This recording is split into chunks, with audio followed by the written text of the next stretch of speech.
this is what we're going to cover today. These three very both broad and specific areas, but we're going to be grounding the discussion entirely on four large IT services vendors. So if we look at who you're going to hear from today, for those of you that have come to TBR webinars in the past, you've heard me many times. You've heard Kevin a few times as well, particularly when we're talking about management consulting. But today we want to focus on Kevin's coverage of the four large IT services vendors that we're going to talk about. But I want to note that he does also cover management consultancy, Bain. He also does our broad cloud professional services market coverage. And I highlight the vendors specifically because it's a reminder that from TBR, we're always coming at it with the IT services vendor view, with the looking at the vendor itself specifically, and then we're understanding the larger market. Even when we talk about something as broad as generative AI, we're always looking at the vendors first. So what we're going to be talking about today, how the leading, well, here you can see it. They're the four that we're going to be talking about today, the four companies we're going to focus on. And what we intend to do is lay down some foundational understandings about these vendors so that everyone on this webinar will understand how we see them, what our understanding of their performance has been, what our understanding of their strategy going forward is all about. So once we have that sort of solid foundation about these vendors, then I'm going to talk about some of the trends that have been either induced by generative AI or accelerated by generative AI over this past couple of years. And those are trends that are affecting the entire ecosystem, not just the four vendors we're talking about. But then we'll come back to the four vendors and we'll talk about how we think they're going to fare in these certain conditions. So with that, I will turn it over to Kevin. Thank you so much, Patrick. Appreciate it. And thank you for joining us today. Here on slide 5, actually. I'll go ahead and discuss two of the vendors, two of the four. First up, NTT Data. Really, its numbers have been skewed a bit over the last year due to internal reorganizations. Bringing in NTT Limited, which was NTT Com, NTT Security, Dimension Data, all under one single reporting umbrella. But really, the company itself is self-proclaimed. It's a company built on acquisitions. In 2003, NTT Data just had 50 employees outside of Japan.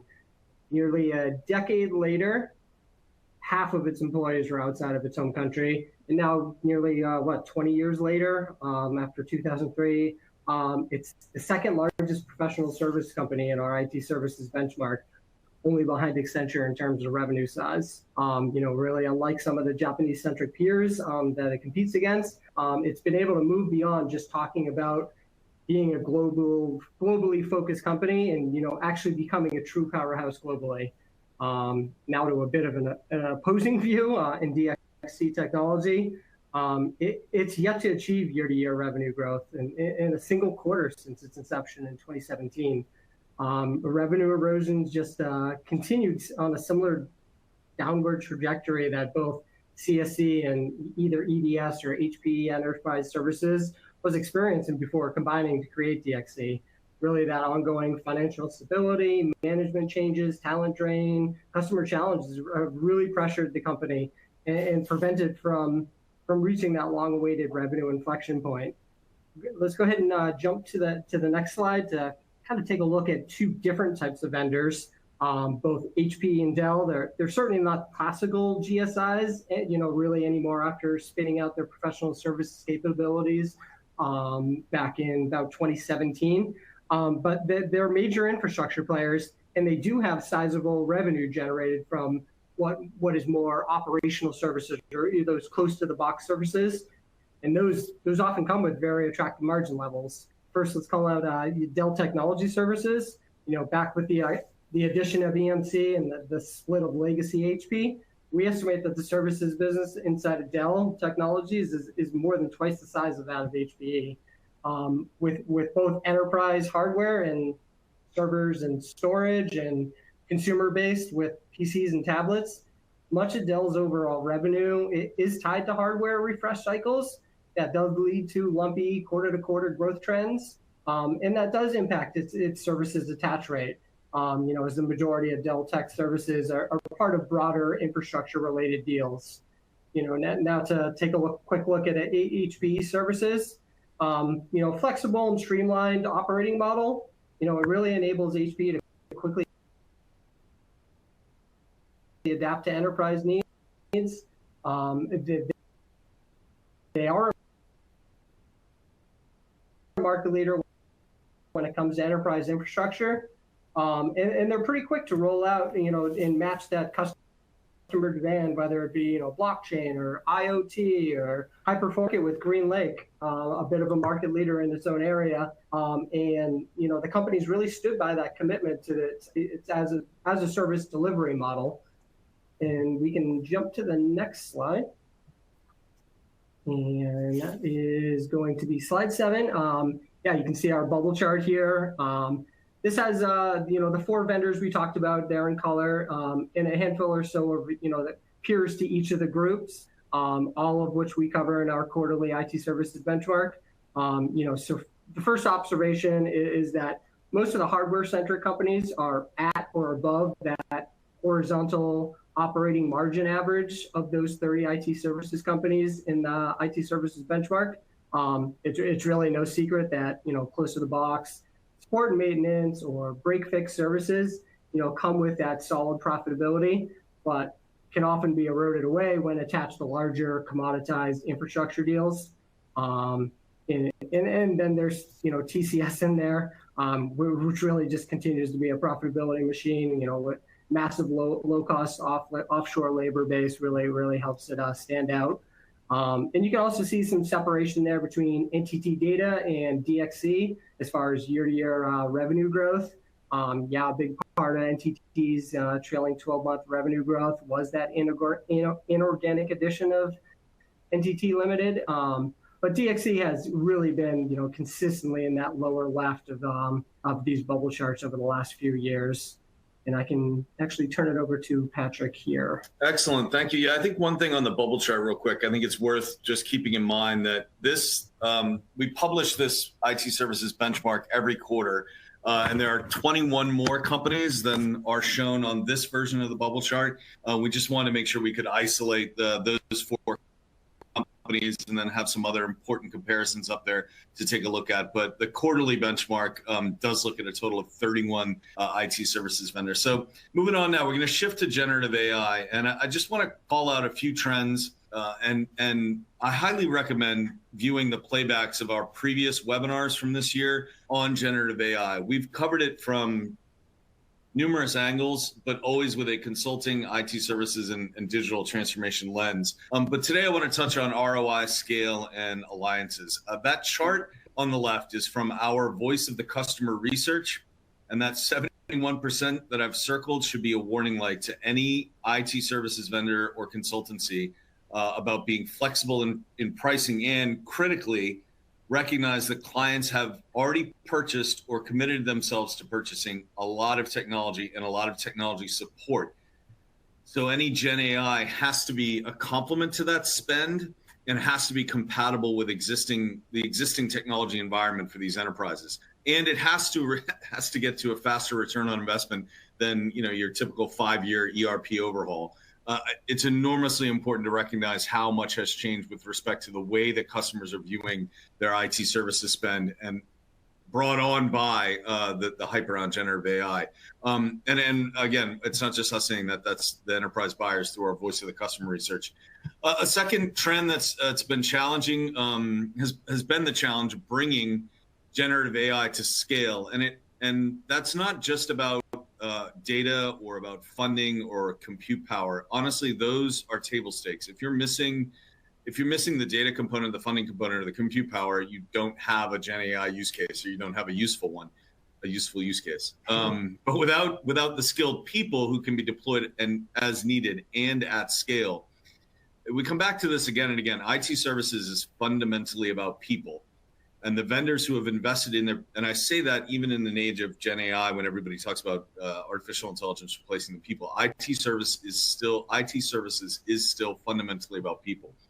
So the vendors who have invested in their people as aggressively as they've invested in their IP and their technology are going to be able to bring IT services to their clients at scale. It's really not useful to have highly trained Gen AI experts if you don't have enough of them to serve your clients when they need serving.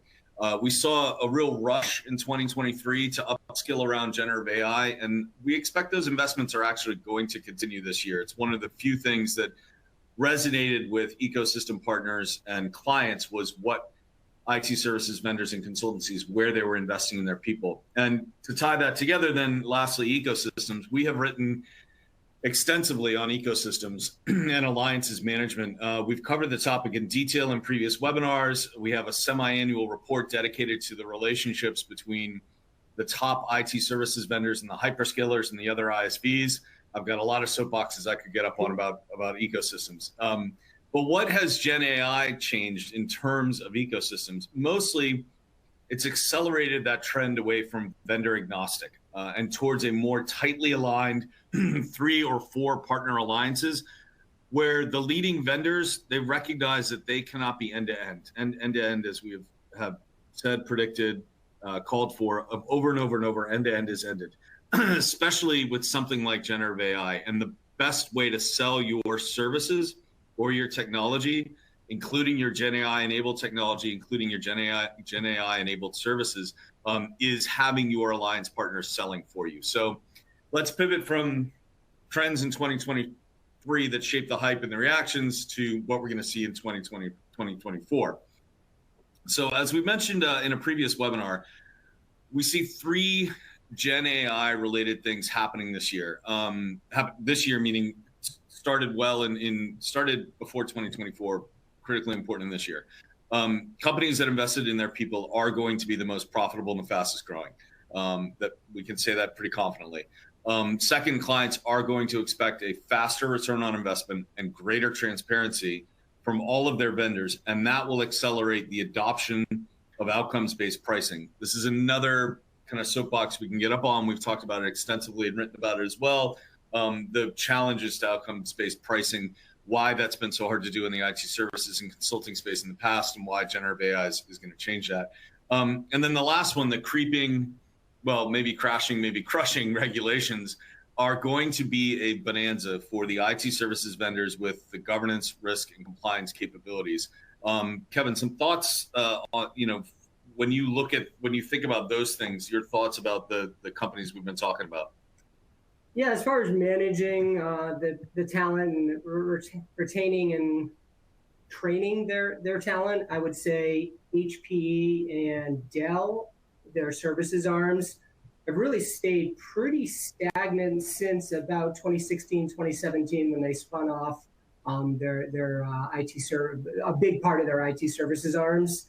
I want to say, HP has been floating somewhere between 20,000-25,000 internally badged full-time employee headcount. Dell somewhere between 30 and 35,000 in that time frame. What is nice is their ability to use the channel. Dell often boasts its ability to quickly scale up, not just its full-time employees, but its externally badged employees. So it can really, double its headcount, in times of need, which was probably very helpful when they were seeing double-digit growth during, who would have predicted, such a hardware rush, 2-3 years ago, with that pandemic-induced demand. With DXC and NTT Data, like I mentioned, NTT Data, keeps chugging along, a company built on acquisitions. They're really, they're headed to probably only 20% of their headcount being, internally focused in Japan. Whereas DXC was, say 5-6 years ago during its inception, 170,000 employees, closer to 130,000 now, and it looks like it's trending downward. They're definitely going to have a harder time, as we saw with cloud, trying to get AWS, Azure, Google Cloud certified talent. I think the same thing's going to happen, with GenAI for them. Excellent. All right, so let's take one more sort of tackle at what's happening with GenAI and talk about some strategies. So this is there we go. So if we now all have this shared understanding of these companies. So we're rooted in what we think about. Well, certainly what TBR thinks about them. You can agree or disagree, but now you know where we're coming from when we talk about these 4 companies. And we know what the overall trends are and the market pressures around generative AI. So what can we say about what are some winning strategies? And the way I often tend to frame our forward-looking thinking is, what would a successful strategy look like? And so, first of all, what I would kind of think of as internal investments and decisions. Number one is applying GenAI enhanced or enabled solutions to yourself. Be customer zero. Prove it works, and then take it to your clients. Absolutely nothing else has resonated the same way over this last year plus of GenAI hype than the ability to say, we've applied it internally to ourselves. This is what we did. Even when you are talking to clients who are in a completely different business, have a different business model, don't have the same business challenges you have, if you can show competency and results from having deployed generative AI solutions or enabled solutions internally, makes a huge difference. Second, it's just stability around finances and operations, which will lead to something in the middle section here. But being able to be financially flexible on pricing, be able to invest in IP, be able to invest in upskilling, all of that is a stability that's really critical. And then that third point, talking about upskilling, it has to be at scale. No client is going to want to wait for experts. They want their problems solved now. We have definitely seen cases where extremely capable companies, IT services vendors and consultancies, just simply don't have the people to meet the demand that's coming in. I fully understand how difficult it is to manage resources and make sure you have the right people at the right time. But when it's something like this, that the hype is insane and the opportunity is at least the long tail is very solid, you actually have to have that skilled resources.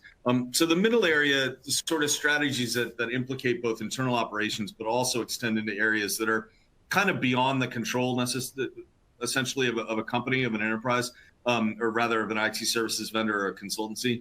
Again, if you've got financial stability, you can have financial flexibility with the terms and conditions, with outcomes-based pricing, which again has been a holy grail for a long time. And I think generative AI is only going to accelerate that quest towards making outcomes-based pricing a more common, and if not a sort of default way of pricing IT services and consulting.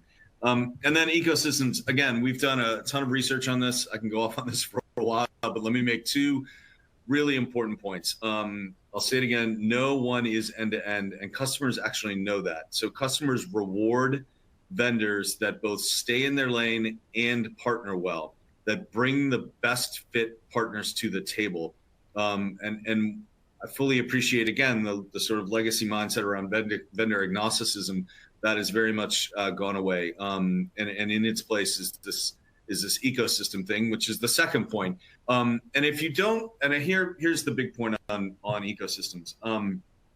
If you don't know how your ecosystem partners differentiate between you and your immediate competitors, if you don't know the story that they're telling about you, then you're mismanaging your alliances. That is one of the most important strategic decisions that IT services vendors and consultancies can make right now, is better managing their technology alliances. And then lastly, what strategies will work beyond just running the business and beyond partnering well. We're back to storytelling. Early in the GenAI hype, every vendor was essentially following the same strategies, making the same moves, trying to grab onto the piece of the wild market.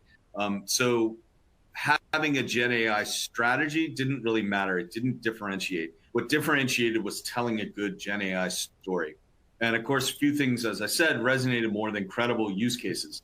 Customer zero is a starting point, but then after that, the marketing focus can't be around skills. It can't be around algorithms. It can't be around models. It can't be around databases or any of that, any of the technological features. Even it can't be around price. It has to be a story about the business outcome. And a use case is essentially a story about a business outcome.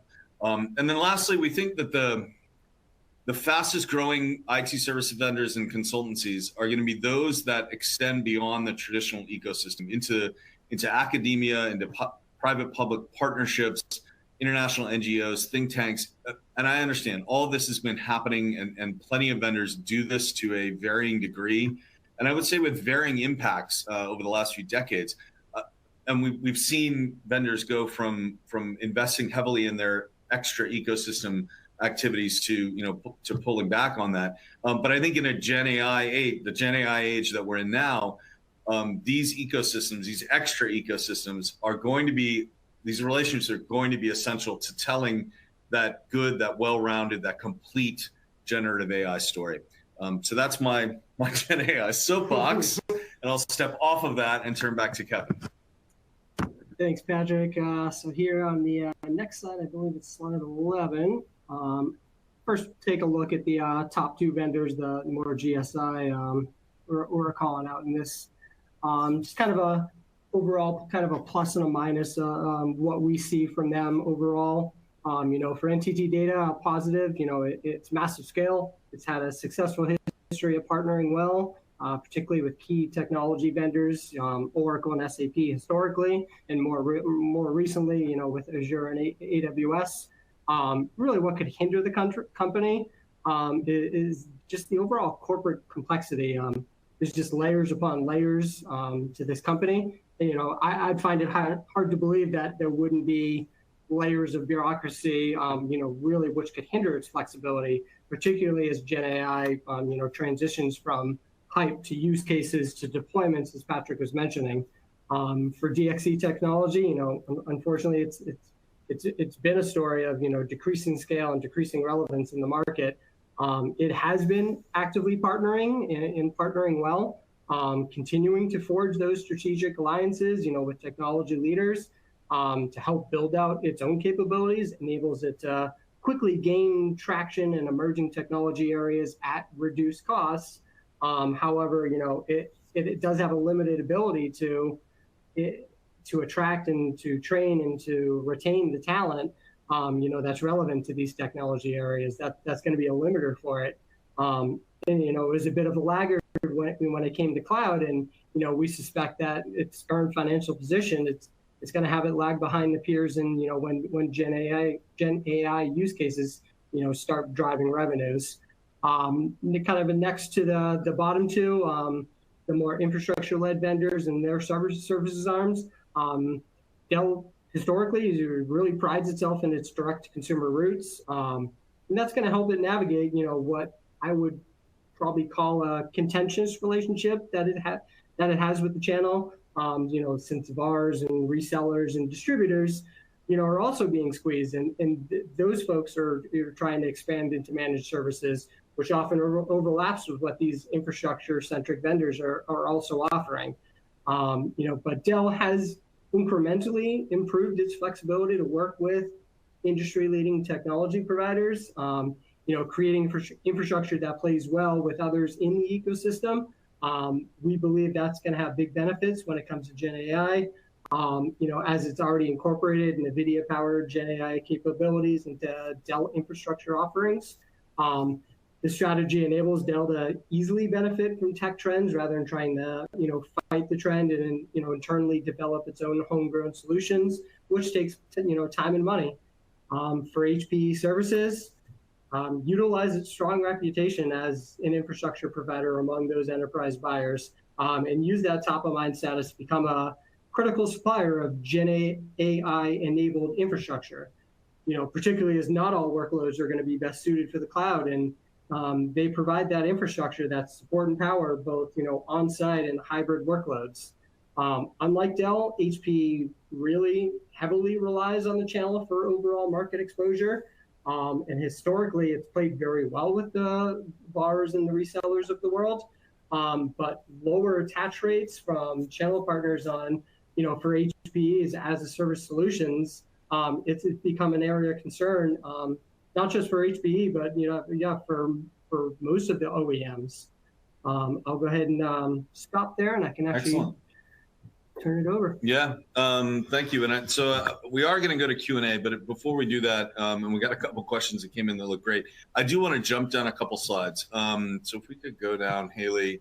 Yep, perfect. So I just wanted to share for folks that are new to technology business research and what we do. Here's who uses our research and why.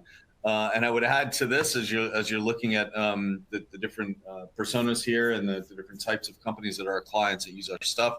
Our research is relentless. We're publishing reports nearly every day. We could probably say every day. Yeah. We average, I'm sure we average well over 3 or 4 reports a day, but I'm sure it's every single day. And we're covering vendors in depth every quarter. So the 4 companies that Kevin has been talking about, he writes about them every single quarter, every time they release their earnings, and then a couple weeks later sort of sum up with his analysis what's really going on. So then on the next slide, you can see a way that we're supporting our customers that kind of reinforces the value of our analysis and the way that change is happening within the ecosystem. For IT, and I share this because for IT services vendors and consultancies who want to be sure that the tech vendors know what they're doing, and then the flip side, for the tech vendors trying to find the right IT services partner and the right consultancy, this is when we bring both the analysis and the context. So with that in mind, let's now go to the questions that have come in, and I'll take this first one, which is to take advantage of GenAI opportunities, what new relationships should legacy GSIs build within a client organization? So I'm going to start by thinking about the ideal relationship that a legacy GSI already has within its client organization already spans at a minimum the IT function, probably the finance, probably the CFOs, the finance function, maybe a couple others. But when we're talking about taking advantage of GenAI opportunities, there are GenAI opportunities in finance, in HR, in supply chain, in legal, in procurement. And procurement, take another step deeper on that. It's procurement as it's tied to technology. So FinOps. Again, if you should be working with all of these folks. GenAI is also, at least early on, was understood to be, and it's cooled off a bit for reasons we could go into around governance, risk, and compliance. But early on, we were looking at GenAI as kind of a bring your own device on steroids. Well, that is that condition, if everybody is fooling around with using chat, building their own chatbots, using ChatGPT, bringing their own large language models or whatever it might be to the enterprise, well, the IT director then becomes you as a legacy GSI can be sort of a best friend to the IT director to help them navigate that. I will say one thing that's important too to understand from our perspective is that finance, HR, supply chain, legal, procurement, all those different, and there are others I understand, but all those different horizontal enterprise-wide departments, they've already got a consultancy that they're working with. I mean, if they're a large enterprise, they've got more than a few in there. So for a legacy GSI, it's not sort of how do we go and displace EY and their supply chain practice at a particular client. It's how do we go and complement what EY is doing? How do we bring a GenAI enabled solution that adds value to what EY is already providing the client? Procurement, I think, in my mind, procurement is probably one of the best early return on investment, fast growing use cases that's out there. Procurement is I think it's going to be a completely different space within a couple of years. I think if there's any fear around GenAI replacing jobs, I would put procurement really high on that list. So hopefully that answers the question. We have a few more minutes and we can take a couple more. I want to throw one out that came in earlier and has to do with DXC. So it's what could lead DXC reaching that revenue inflection point. I think, Kevin, you mentioned like they haven't, yeah. So it's 7 years of floundering around and they must have learned some lessons. What could they do to righten the ship? Well, that's a good question, loaded question. And really it's something that the previous CEO, Mike Salvino, really had a great game plan, talk the talk, and then he followed through with, first focusing on the customers, getting, reviewing all the top 200 accounts, extending it out, making sure the employees were as happy as he was capable of making them, getting internal buy-in, streamlining the portfolio, getting the portfolio relevant, trying to, refocus and, as you were saying, stay in your swim lane, partner well. These are the folks that are going to win. They did both of those, and it's still just been such a struggle for them. I don't know necessarily if it's internal sales execution. They often call it, failed internal execution as the problem. But I can't see much way out for them other than an IBM-like or Atos-like split GBS, split GIS, separate companies, with their market cap somewhere around $3-4 billion now. They're probably regretting the decision to not sell to Atos at $10 billion just 2 years ago. I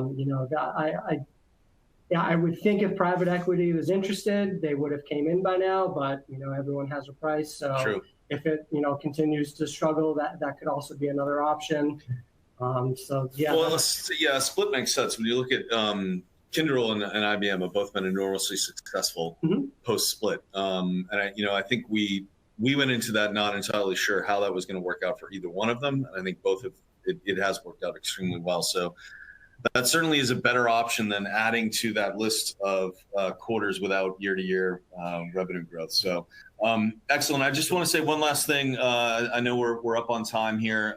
So we did start a podcast series.